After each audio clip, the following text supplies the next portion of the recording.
আজকে দেখুন যে এই বাংলাদেশ যখন আবার নতুন করে উঠে দেওয়ার চেষ্টা করছে, ঠিক তখনই আবার সেই ভারতবর্ষ থেকেই দুঃখজনক ভাবে পতিত ফ্যাসিবাদ প্রতিনিধি হাসিনা তিনি বিভিন্ন ভাবে বাংলাদেশের মানুষকে বিভ্রান্ত করার চেষ্টা করছেন।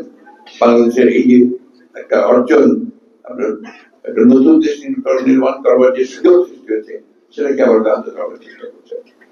এখান থেকে এটি প্রমাণিত হয় যে এই দলটি আওয়ামী লীগ কখনোই, আপনারা আমি আগে বিষয়ে যেতে চাই না, কখনোই তারা এখানে বাংলাদেশের একটা সত্যিকার অর্থেই একটা গণতান্ত্রিক রাষ্ট্র হিসেবে তারা নির্মাণ করবার জন্য কাজ তারা কখনোই করেনি। আপনি দেখুন 1972 সালে 75 সাল তারা একেবারে সম্পূর্ণ জনগণের সমর্থন নিয়ে তারা ক্ষমতায় ছিল, কিন্তু তারা সেখানে পরিপূর্ণ ফেল করেছে এবং একটা শেষে একদলীয় শাসন ব্যবস্থা চাপিয়ে দিয়েছে, সমস্ত প্রতিষ্ঠানগুলো ধ্বংস করেছে। এরপরে আমরা বলেছি যে আমরা এই সরকারকে আমরা সময় দিতে চাই। আপনার যে সরকার এখন অন্তর্বর্তীকালীন সরকার রয়েছে, দায়িত্ব হচ্ছে তাদের অনেক বড়, সেই দায়িত্বটাকে তাদেরকে পালন করতে হবে। আমরা বলেছি আমরা রাজনৈতিক দল হিসেবে আমরা সর্বাত্মক সহযোগিতা করছি এবং করবো। একটি কথা আমি যুক্ত করতে চাই, ইতিমধ্যে দেখা যাচ্ছে যে কিছু কিছু সংগঠন, অত সরকারি কোন সংগঠন, আপনার গ্রাম পুলিশ অথবা আপনার শিক্ষকদের মধ্যে তারা হঠাৎ করেই তাদের দাবি দেওয়া নিয়ে রাস্তায় নেমে গেছে।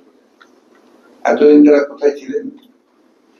যেই আপনার একটা মুক্ত সরকার এসছে, তারা কাজ করার চেষ্টা করছে, তাদেরকে সেই সময়টুকু না দিয়ে তারা রাস্তায় নেমে গেছেন। তাদের হয়েছিল দীর্ঘ আন্দোলনের পর একটি ফ্যাসিস্ট রেজিম থেকে জানিয়েছেন, সাথে সাথে আমরা আপনাদেরকে আহ্বান করেছি, আপনাদেরকে দাওয়াত দিয়েছি।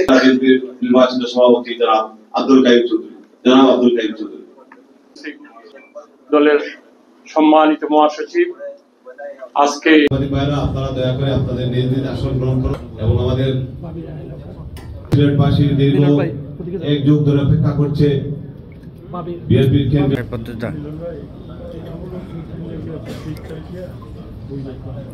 আলমগীর সাহেব অল্প কিছুক্ষণের মধ্যেই এখানে চলে আসবেন। আপনারা একটু আজকে দেখুন যে এই বাংলাদেশ যখন আবার নতুন করে উঠে দেওয়ার চেষ্টা করছে, ঠিক তখনই আবার সেই ভারতবর্ষ থেকেই দুঃখজনক ভাবে পতিত ফ্যাসিবাদ প্রতিনিধি হাসিনা তিনি বিভিন্ন ভাবে বাংলাদেশের মানুষকে বিভ্রান্ত করার চেষ্টা করছেন। বাংলাদেশের এই যে একটা অর্জন, আপনার একটা নতুন দেশ নির্মাণ করবার যে সুযোগ সৃষ্টি হয়েছে সেটাকে আবার ব্যাহত করার চেষ্টা করছেন। এখান থেকে এটি প্রমাণিত হয় যে এই দলটি আওয়ামী লীগ কখনোই, আপনারা আমি আগে বিষয়ে যেতে চাই না, কখনোই তারা এখানে বাংলাদেশের একটা সত্যিকার অর্থেই একটা গণতান্ত্রিক রাষ্ট্র হিসেবে তারা নির্মাণ করবার জন্য কাজ তারা কখনোই করেনি।